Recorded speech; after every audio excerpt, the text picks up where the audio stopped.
Okay, we're going to call this meeting to order. This is the City Council meeting for Tuesday, February 18th, 2025. We're going to begin with the invocation led by Keith Howard from Vescent Church and followed by the pledge led by Councilmember Barry. Would you all please stand?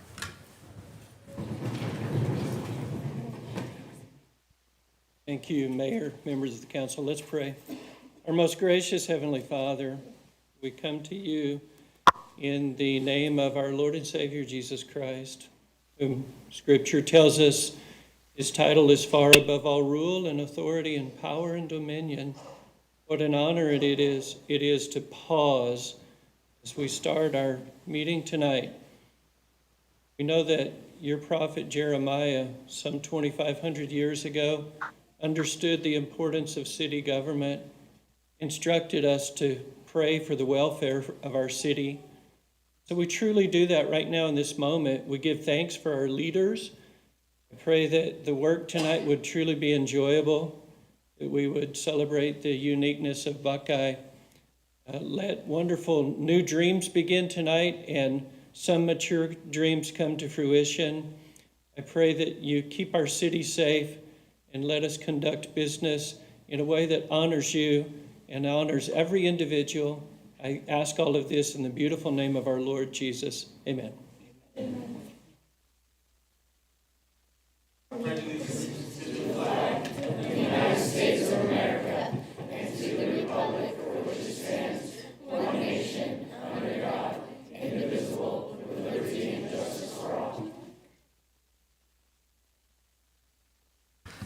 Okay, thank you both for that.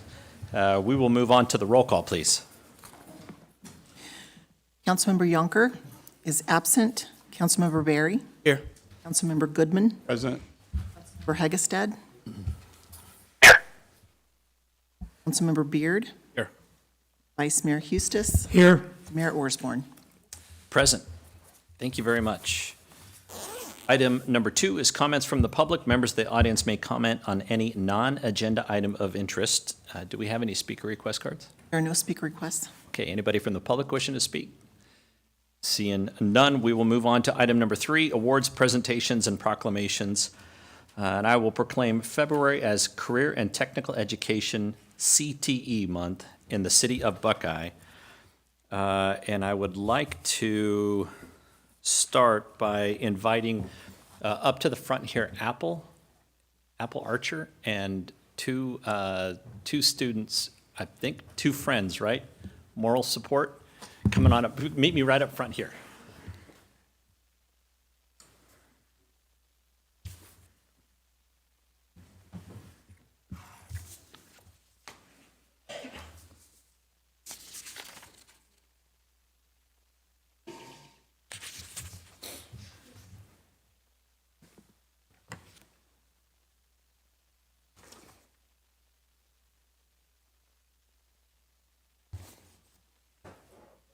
All right, I'll stand somewhat near the microphone so that everyone can hear me. Oh, I'm right on over here.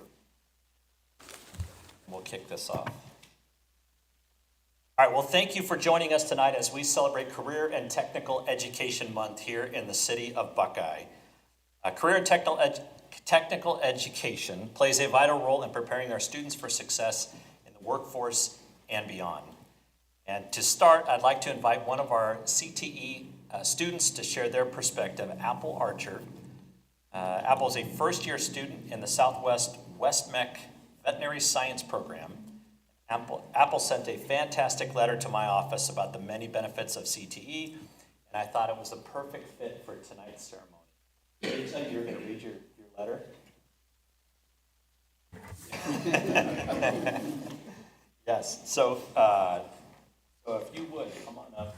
I'd like you to read what. Are you springing this on you? Is that what's going on here? Okay. Or if you want to just, you said you had a speech all memorized? Okay, well, go ahead. Go ahead.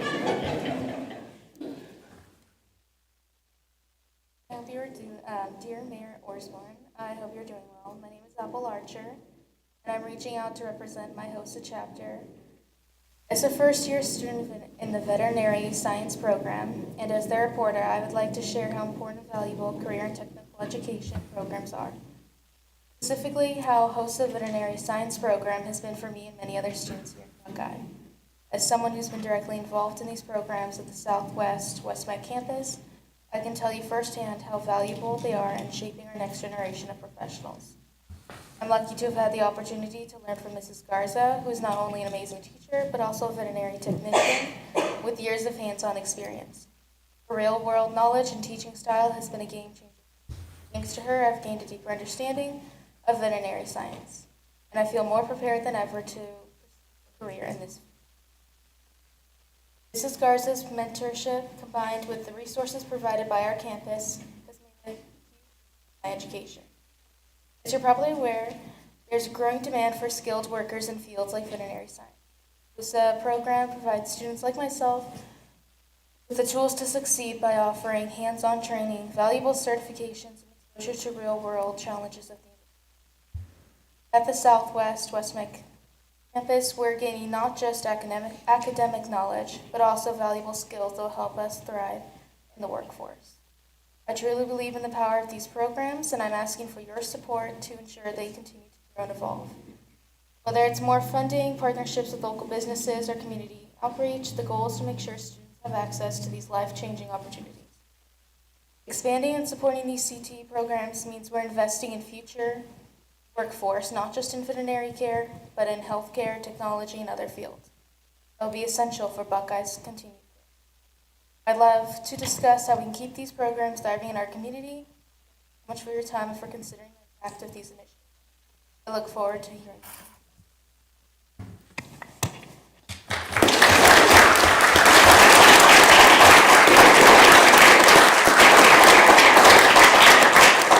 So thank you, Apple, for sharing your story. And it's inspiring to hear firsthand how CTE programs are helping students like you and like everyone else in this room. And I don't know if folks at home or online can see, this place is packed with CTE students and faculty. And that is just heartwarming for me to see, and family in the front row here. Heartwarming for me to see. And this is our future. Just for some perspective, we do not pack a room like this unless we're raising water rates. So this is such a much better reason to celebrate and pack the house, to talk about some really, really cool stuff that you all are doing. And now I'd like to officially recognize February as CTE Month in Buckeye. This proclamation acknowledges the importance of these programs in equipping students with practical skills and supporting our city's economic growth. So our proclamation, and I'll read that now. Whereas February 2025 has been designated Career and Technical Education Month by the Association for Career and Technical Education of Arizona and National Association for Career Technical Education. And whereas profound economic and technological changes in society are rapidly reflected in the structure and nature of work, thereby placing new and additional responsibilities on our educational system. And whereas career and technical education provides Americans with a school-to-careers connection as the backbone of a strong, well-educated workforce, which fosters productivity in business and industry, contributes to America's leadership in the international marketplace. And whereas career and technical education skills give high school students experience in practical, meaningful applications of basic skills such as reading, writing, and mathematics, thus improving the quality of their education, motivating potential dropouts, and giving all students leadership opportunities in their career fields and in their communities. And whereas career and technical education offers individuals opportunities to learn new skills that last a lifetime, which provide them with career choices and potential satisfaction. And whereas the best education for all students is a rigorous education that blends the essential content of college prep studies with quality career technical education.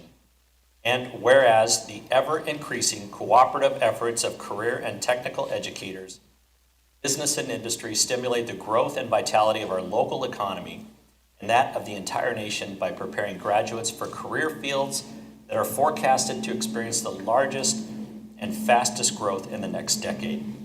And whereas DECA, Skills USA, HOSA, FFA, FBLA, FCCLA are nonprofit educational student leadership organizations whose purpose is to develop the leader of the future workforce. Now therefore be it known that I, Eric W. Orsborn, Mayor of the City of Buckeye, do hereby proclaim the month of February 2025 as Career and Technical Education Month.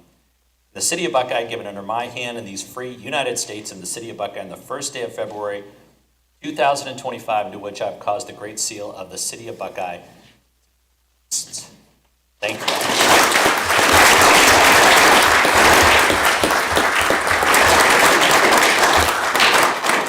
Annie, do we have oxygen? I am so out of breath after being Okay, as we conclude, I'd like to invite the leadership and students from both West Meck and Buckeye Union High School to join us up front for a group photo. So everybody that's here for the water rate increase, come on up. These schools are doing an incredible job. Right? It's a tough part. To do that in high school, maybe the only thing straighten out of You'll have to stand up. But we had somebody called CTE. I worked there for days and went to school in the morning.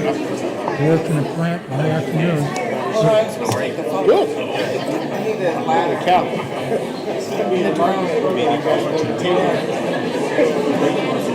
Oh boy.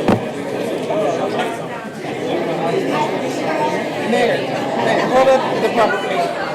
Open the proclamation, hold it up.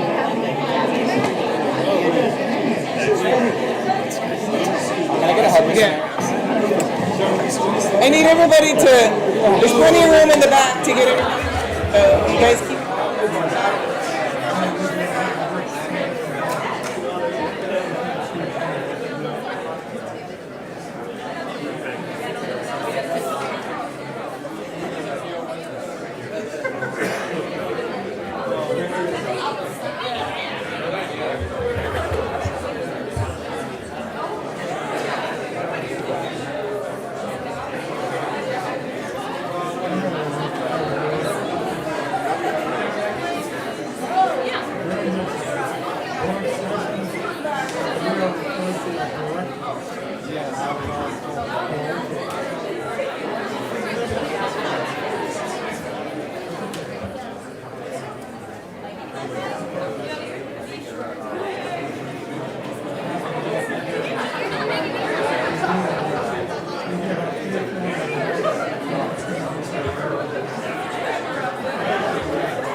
once again for being here tonight. Let's continue to support our career and technical.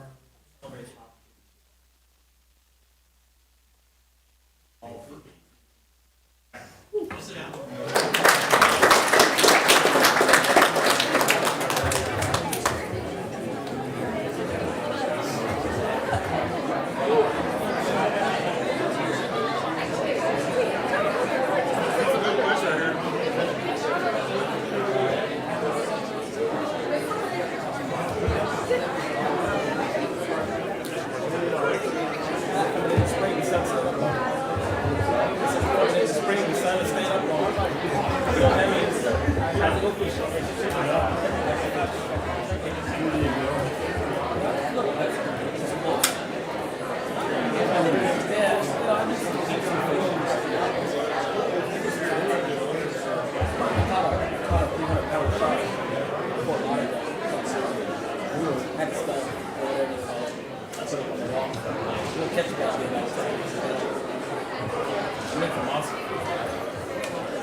So, bad on Mayor, there's three really quick speeches that are going to be given, and I gaffed that up here. So we're going to do that quick. If you all would just hang tight, and let's have each of you come up one at a time, introduce yourself, and then give your speech. You can come stand by the microphone. Get a picture. Layla.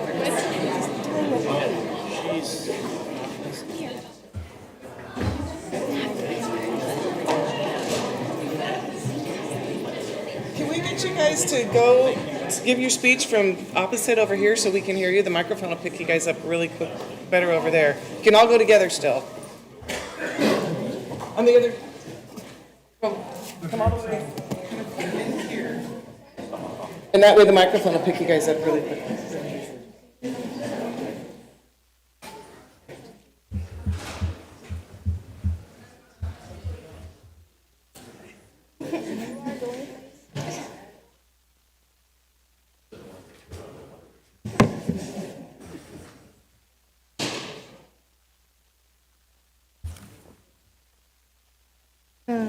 Being part of this program has not only shaped my knowledge in veterinary science, but has also helped me grow as a person. I've learned practical skills that will stay with me throughout my career and life. More importantly, I've become more confident in myself. My hands-on experience with animals has taught me responsibility, patience, and compassion.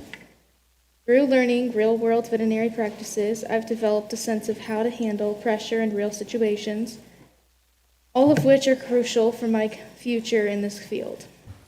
This program is particularly important to me because it aligns with my long-term goal of becoming a veterinarian.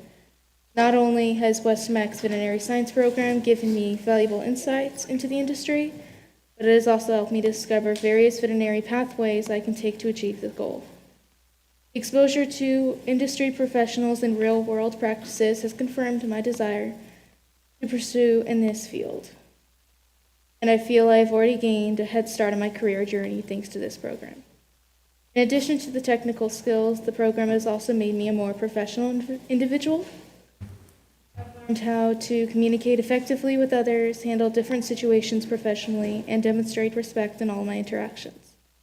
This newfound confidence will be valuable as I continue my education and enter the workforce. I now feel well equipped to pursue my dreams in the veterinary field.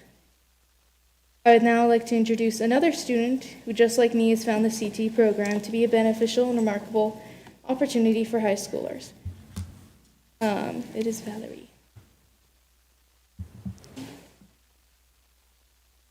Good afternoon.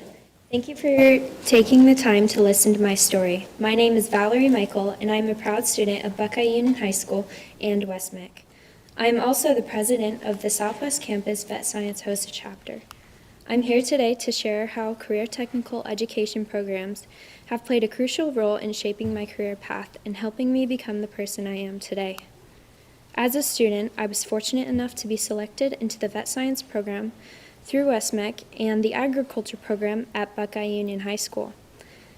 These programs provided hands-on experience and deep understanding of the fields that I was passionate about, while also giving me guidance and support I needed to pursue the career in veterinary science.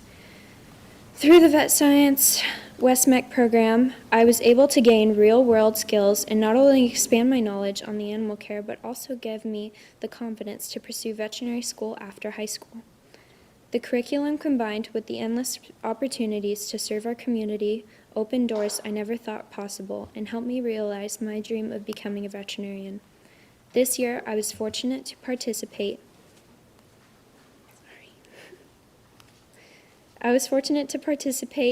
in many community service projects, helping animal rescues, and observe real-world working facilities. These programs have not only prepared me academically, but they've all been giving me a deeper appreciation for the importance of agriculture in our community and its connection to veterinary science. Without the CTE programs offered in our school, I'm not sure I would have been able to explore these fields in such a meaningful way. These experiences and education I received helped me find my true calling and gave me the tools to pursue it. I hope the city continues to support and expand these incredible opportunities for students so they too can discover their passions and build successful careers. Thank you again for your time and for all that you do for our community.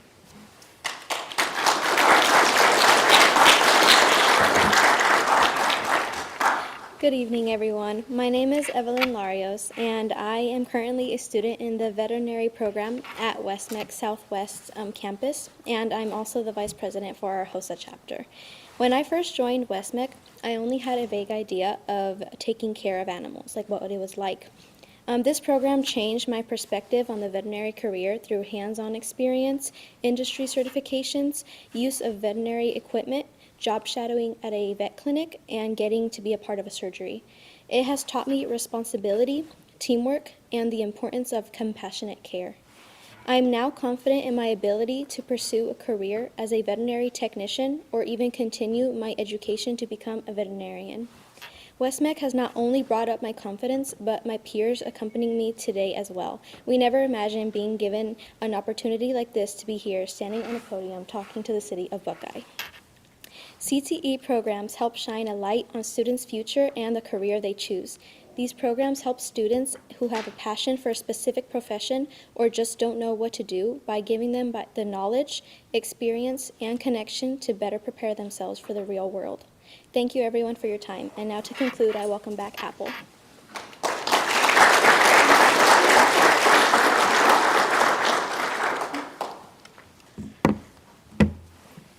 Finally, I'd like to express my gratitude for the opportunities that my WestMech CTE program has provided. It has truly helped us become better people, prepare us for the future, and given us the confidence to chase our career goals. I also want to thank Mayor Osborne for supporting programs like these, which empower young people like me to achieve our dreams. Thank you for your time and for allowing me and my program to share experiences with you today.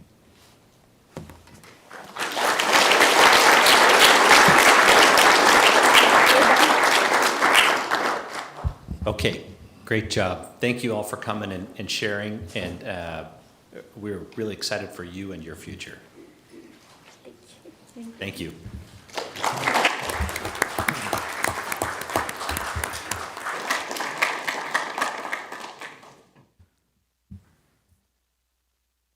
Okay, we are going to move on to agenda item 3B.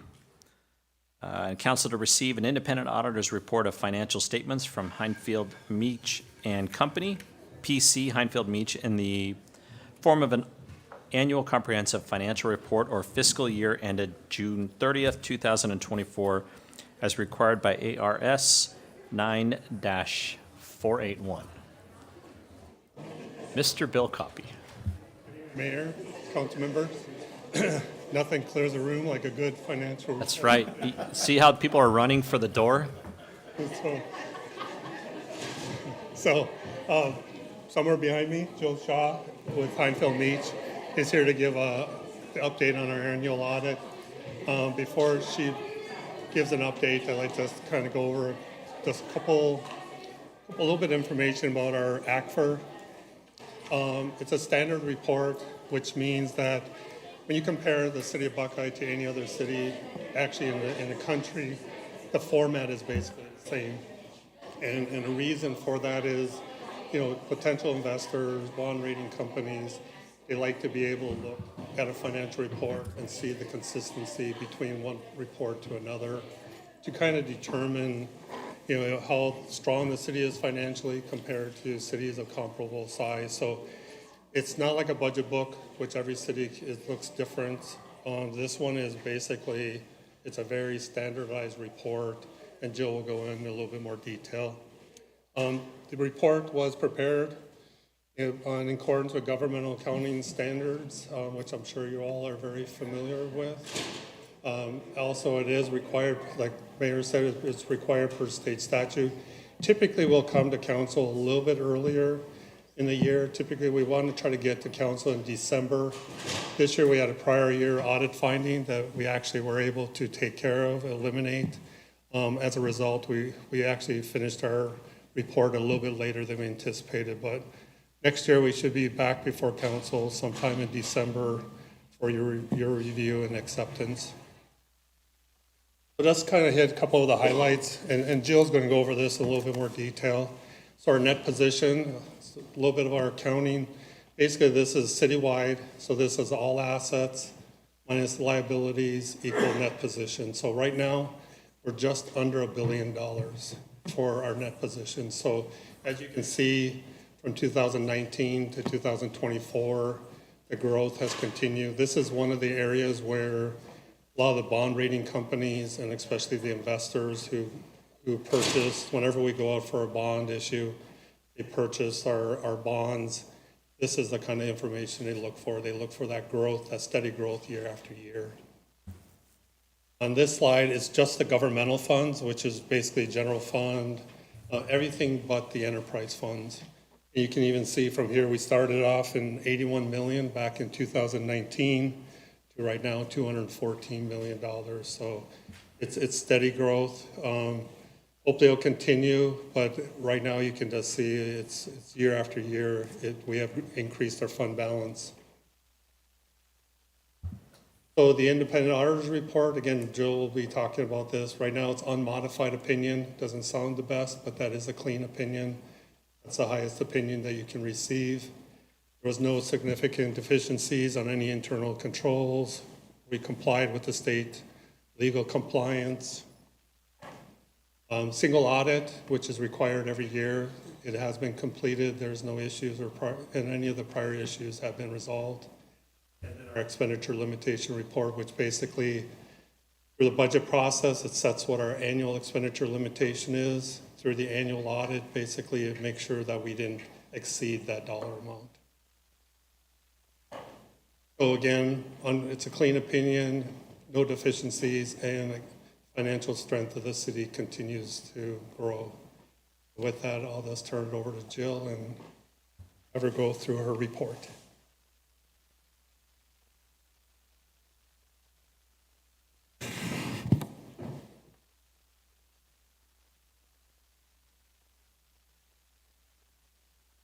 Good evening, Mayor Osborne, members of the council. Thank you for having me here this evening. My name is Jill Shaw. I'm with Heinfeld Meach. We're an external CPA firm, an independent CPA firm that does the annual financial statement audit, and I was the engagement partner on the audit and have been for a few years now. So in accordance with audit standards, we are required to communicate certain information to those charged with governance, so councils such as yourself. But before I get started, I do want to thank Bill and Sherry and the entire finance department for everything that they prepare for us. We ask for hundreds of documents during the audit process, so they do a great job of getting us what we need so that we can do our jobs in an efficient manner. And with that, I'll just start with a little bit about the audit timeline. The audit does end up being about a 9-month process from start to finish. We start in the spring, and then in the summertime, we spend our time looking at compliance with state and federal regulations. And then we come back in the late summer, early fall, after the books have been closed, and start looking at final numbers in the general ledger. And then this year, the audit reports were issued last month in January. This presentation is required in accordance with state statute. So, and I do think it's a good idea as well. For transparency's sake, I think it's great that the council has an opportunity to see audit reports and have the opportunity to ask any questions. But city management has already accepted responsibility for the financial statements. They sign a letter at the end of each audit, taking that responsibility, and so the reports that you see are final. The scope of our audit services, covers several different things that we're required to look at during the audit. We do the audit in accordance with generally accepted audit standards, as well as government audit standards, because the city is a government, as well as uniform guidance, which is referred to as the single audit, and that covers the federal portion of the audit.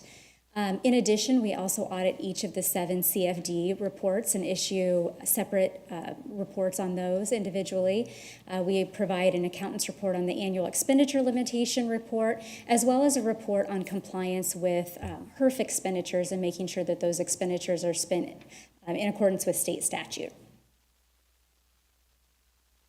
Any communications that we issue as auditors typically cover a couple of areas, one being fraud, because it's a common misconception that the purpose of the audit is to look specifically for fraud. And while during the audit we do conduct inquiries with management and even a council member to ask about your awareness of fraud, the responsibility for fraud does ultimately rest with management and council. So that information is included in our communications as well as our independent auditor's report. Our responsibility as auditors is to design procedures that will allow us to provide that opinion. As Bill mentioned, it was a clean opinion this year, but what that does is it provides reasonable but not absolute assurance on the financial statements. So we set materiality thresholds where we look at dollars and transactions above those thresholds in order to make sure that it's an efficient but reasonable process.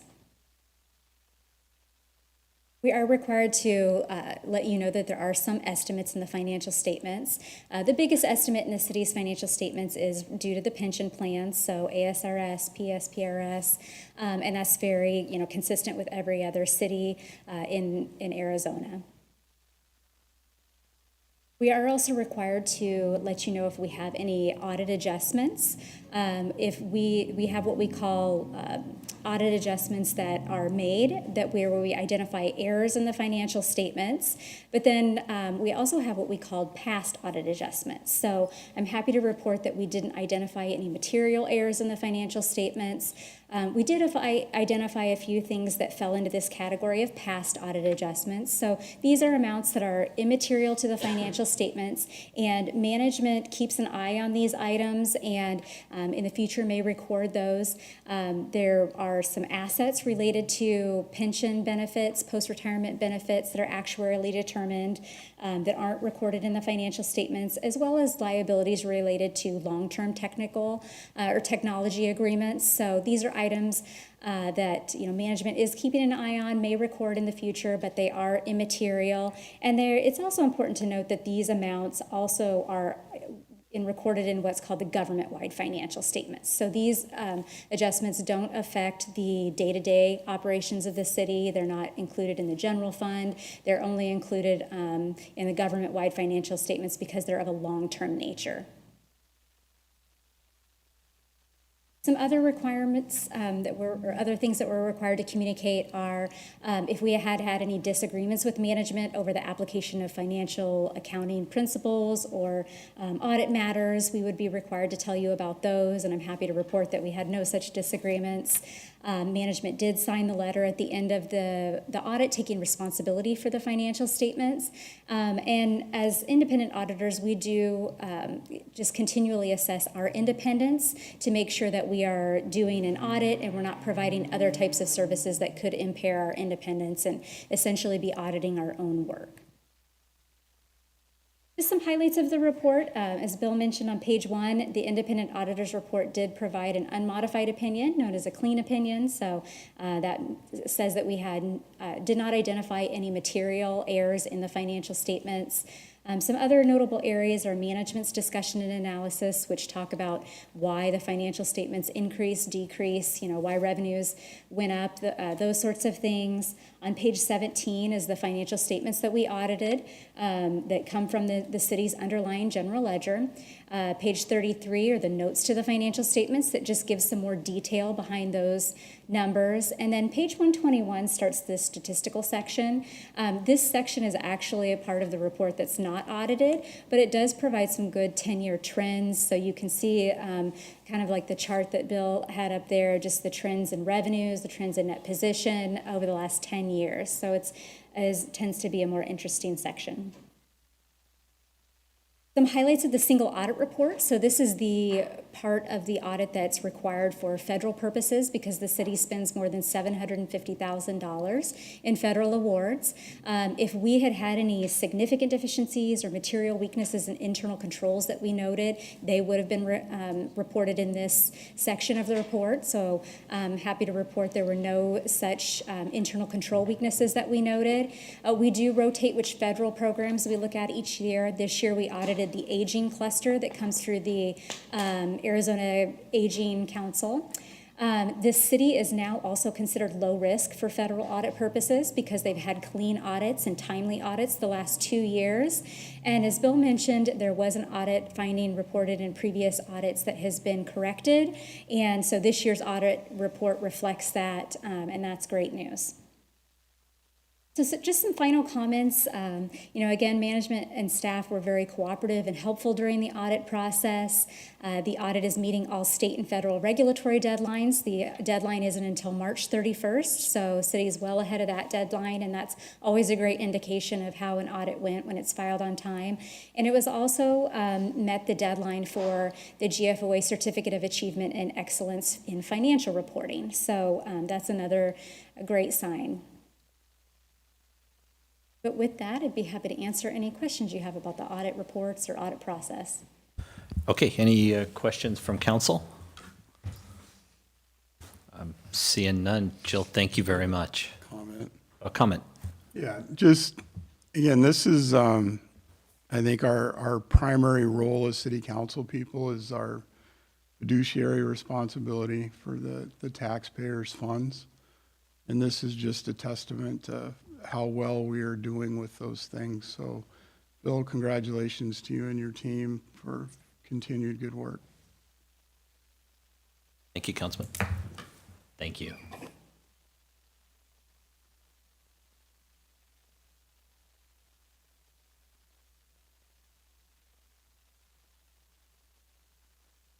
Okay, council, that was item 3B. Item number 4 is consent agenda items and new business. Approval of items on the consent agenda. All items with an asterisk are considered to be routine matters and be enacted by one motion and vote of the city council. There will be no separate discussion of these items unless a council member requests. This section may include the approval of minutes from previous meetings. Council, for the, just confirming, Councilmember Yonker is absent. Is that correct? That's correct. Okay. Council, for the consent agenda, what is your pleasure? Mr. Mayor, I make a motion, we approve consent agenda items 4A as in Adam through 4P as in Paul. Second.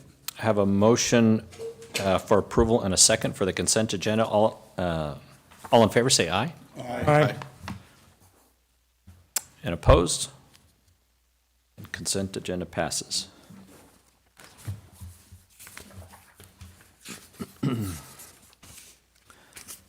Okay, items 5A and 5B, there will be no action taken on these items tonight. So we'll go on to agenda item 6A. As council to take action on resolution number 04-25, approving and adopting land use assumptions, infrastructure improvement plans, and development fee report prepared for Buckeye, Arizona, dated February 18th, 2025, prepared by Tischler Bice. Final development fee report and the development fees set forth in the final development fees report shall be effective as of May 5th, 2025. Mr. Copy, it's your show tonight. It is. Well, thank you, Mayor, Vice Mayor, council members. So the action item before you tonight is to adopt the development impact fees. I'm just going to go over, again, a lot of this information was discussed previously, so I'm just going to kind of go over this at a high level, and if you have any questions, I'll be more than happy to try to answer them. First of all, I do want to just talk about the process. This has been a long process, a lot of people involved throughout this process. Been probably going on a year and a half now. So you can just see the various steps through the process. I do appreciate all of the staff's help. Stakeholder group was a tremendous asset for this process. I think it was very, very helpful. As you can see, the last item, hopefully with council's approval tonight, will be the adoption of the development of impact fees. Again, this was discussed previously at the public hearing. I'm just going to kind of go over the residential fees by the different categories. Most of the categories are citywide, for the most part, fire. You can see library has north and south. It's still a citywide fee. There's Parks and Rec has a north and a south. Police is citywide. And then you'll see the 3 street fees. Again, depending on what part of the city you live, you'll only be charged one of those fees. So the street arterial, basically it's south of 10 and then east of 85. And then anything the right of way basically will be north of 10. And then anything north of Glendale Avenue will be the street trip reduction fee. There are the non-residential based on the various categories. Again, you can see the various impact fee categories based on the different service areas. Here's the proposed water development fees. In the low, medium density, that's single family, high density is multifamily and age restricted. And then over on the non-residential, basically the only similarity to the last report is the 1.5 meter and below. That is something that we kept from the last report. Anything above 1.5 meter goes to a per gallon calculation. Again, as you can see by the footnote, right now we're using the city's engineering standards to calculate that fee. The developer comes in, has their own water report, sewer report. Obviously, we'll take that report and calculate what their impact fees are based on what their water usage is. So here's the wastewater, again, broken down in the same categories. We do have a Central and Sundance for wastewater. Again, we kept the 3 meter sizes, and then anything above 1.5 is based on a calculation per 1,000 gallon calculation for Central and Sundance. Effective date with council's approval tonight will be May 5th, 2025. I know Kathy and the Development Services Group are eager to start working on implementing these new fees. So that, Mayor, I know is a very quick overview and presentation, but I'll answer any questions that council might have. Okay, thank you, Mr. Copy. Kathy does look very eager in the back there. Yep. Okay, good. Council, any questions or comments on 6A? Vice Mayor. Question, was there support from the developers for this project? Was there support? Well, at the very beginning, I would say there was not that much support at the very beginning of the process. But throughout the process, we had 8 meetings, I believe, and throughout that process, we provided numerous information. We updated a lot of our numbers. So based on their feedback, we actually made changes. So at the very end, we basically only had one person with the Home Builders Association that had one issue regarding the fees in the South Parks fees. So that was really the only area that we had a question. At the end, we have had no emails. I've had no emails, no phone calls. Everything has been very quiet. So I feel like through the process worked very well. And we answered their questions, and we did adjust the fees based on their input. So I think they were overall, I believe they were, I can't say they're happy, but they were, I think, pleased with the results. Thank you and your team for the work you put into this. That's all I have, Mr. Mayor. Okay, thank you. Anyone else on council with any questions? Just a couple quick things for me, Mr. Copy. Just a confirmation, and I think Councilman Hagestad asked this last time, and I just want to make sure that for those that are seeing this for the first time, this is not a fee on existing residents. This is only for new growth. Is that correct? Only new growth. When a permit is being pulled, that's when it would be calculated. There is a grandfather clause in there too for 2 years, so that we'll have to take that into consideration too, but it's only on new growth. Only on new growth, and that new growth includes residential, commercial, and industrial growth. Yes, sir. Okay. And same as Vice Mayor, just the developer input, and this whole process is a slog. It's every 5 or 10 years we do this? 5. Every 5 years. And this establishes the fees that help to pay for the infrastructure, the impacts that new development is creating for the city. But going through the process and those meetings are not easy, especially with the development community who are going to pony up the monies which ultimately comes out of the home buyer or the end user for the commercial or the end user for the industrial.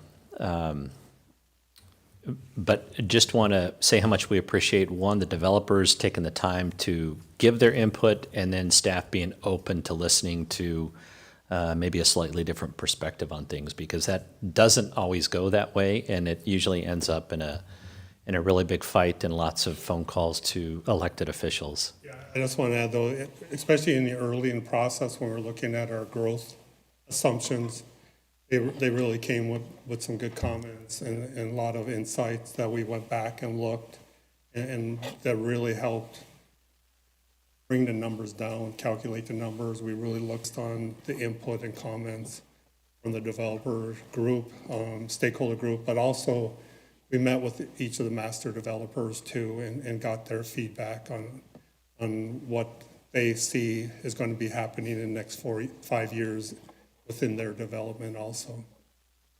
Okay. Okay, all right. Thank you, Mr. Copy. Any other questions? No public hearing required tonight. We have already gone through that process. So council, for agenda item 6A, what is your pleasure? Mr. Mayor, I make a motion. We approve agenda item 6A as an atom. Second. We have a motion for approval for agenda item 6 alpha and a second. All in favor say aye. Aye. And opposed? And 6A passes. Thank you, Mr. Copy. All right, on to item number 7, comments from mayor and council. Do we have any comments from the council?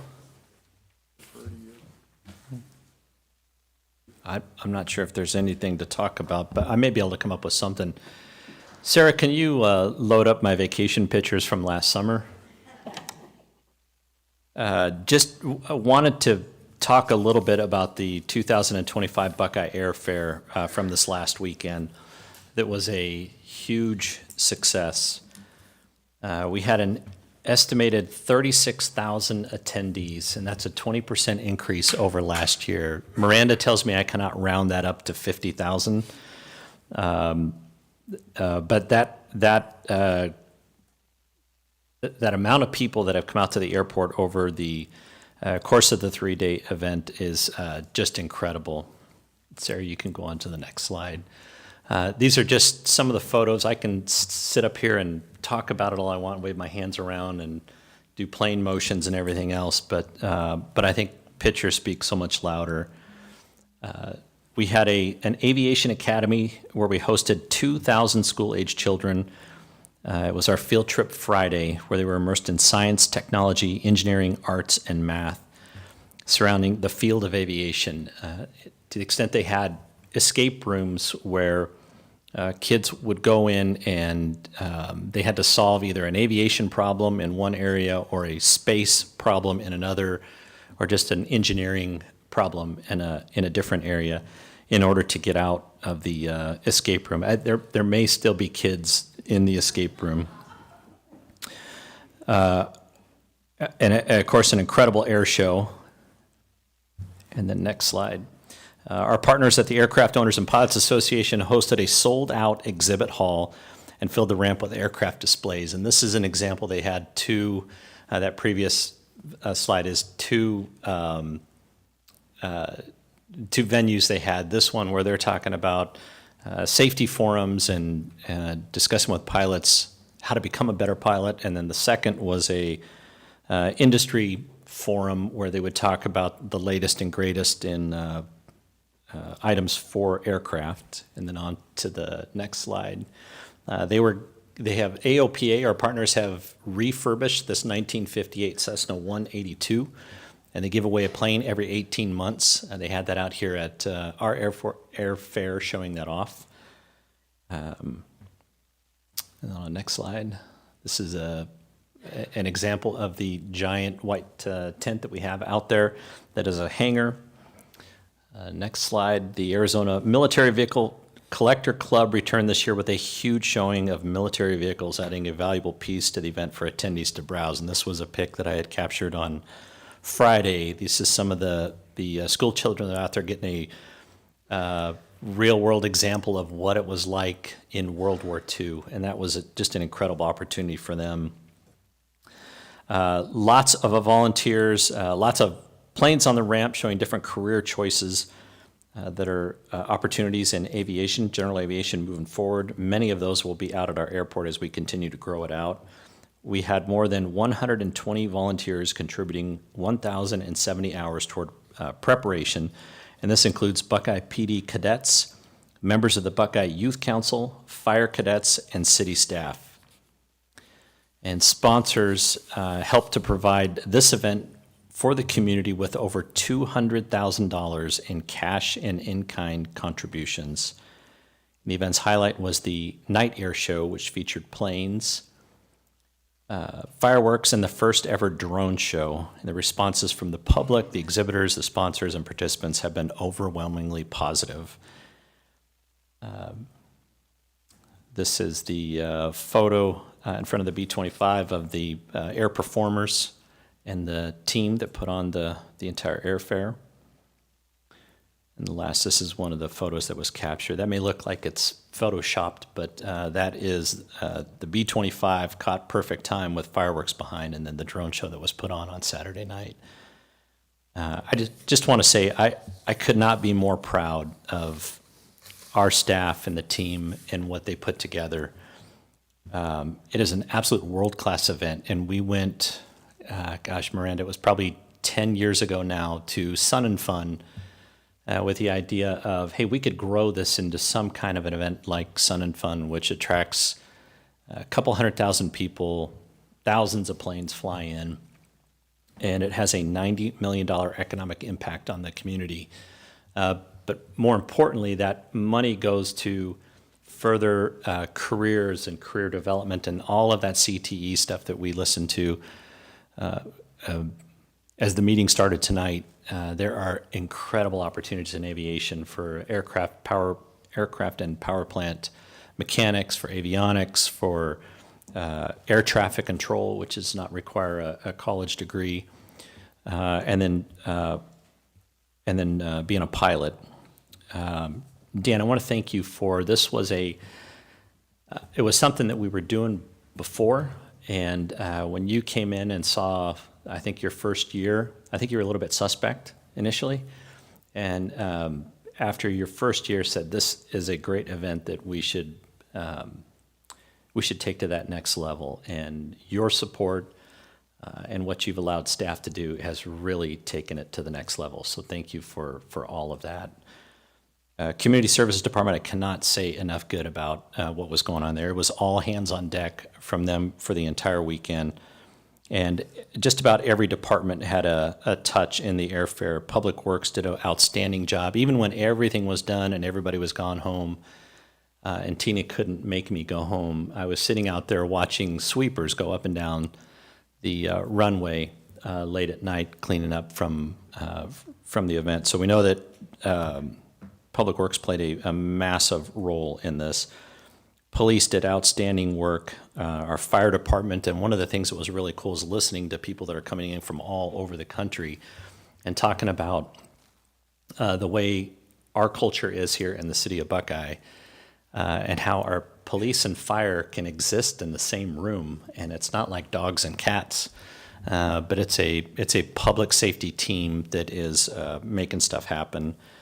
And Frost, who is one of the rapid response folks, spoke specifically about our fire guys and how impressed they were, and they don't get this anywhere else, and they go all over the country providing fire crash and rescue for air shows.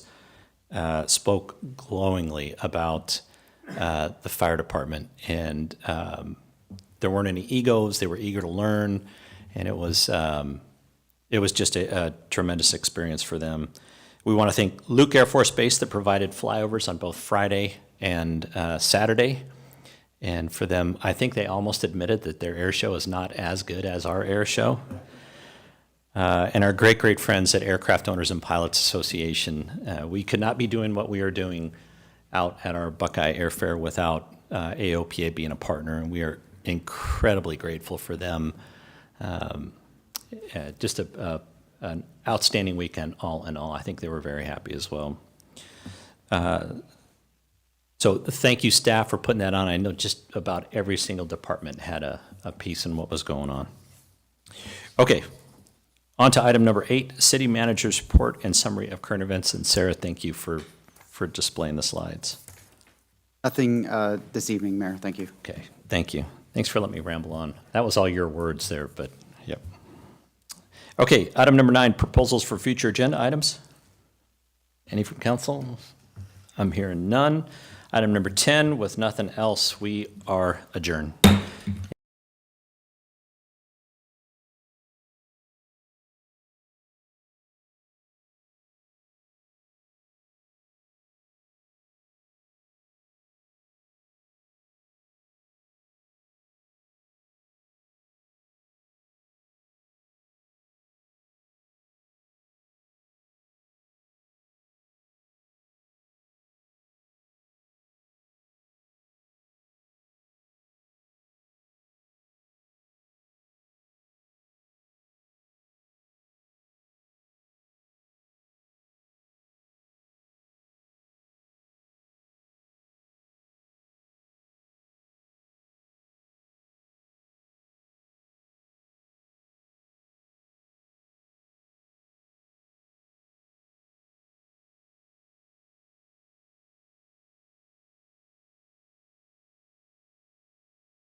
Should be.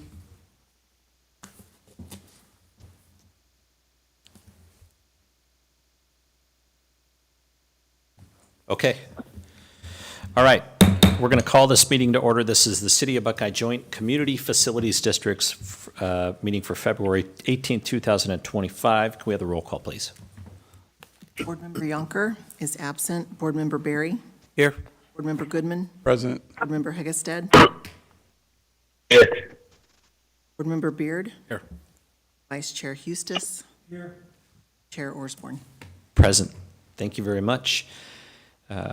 On to item number 2, consent agenda items and new business approval of items on the consent agenda. All items with an asterisk on the consent agenda are considered to be routine matters and will be enacted by one motion and vote of the Board of Directors. There will be no separate discussion of these items unless a board member requests. The section may include the approval of minutes from previous meetings. Board, what is your pleasure on the consent agenda? Mr. Board President, I'd like to make a motion to approve consent agenda items 2A as in Adam and 2B as in boy. Second. I have a motion for approval for consent agenda and a second. All in favor, say aye. Aye. And opposed?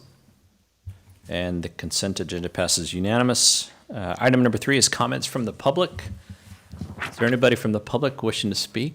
No speaker requests. We don't have any speaker request cards. Is there anyone out there that wishes to speak on tonight's agenda? Steve is shaking his head no, he doesn't want to. All right, seeing no comments, we'll move to item 4, adjournment. With nothing else, we are adjourned. Thank you.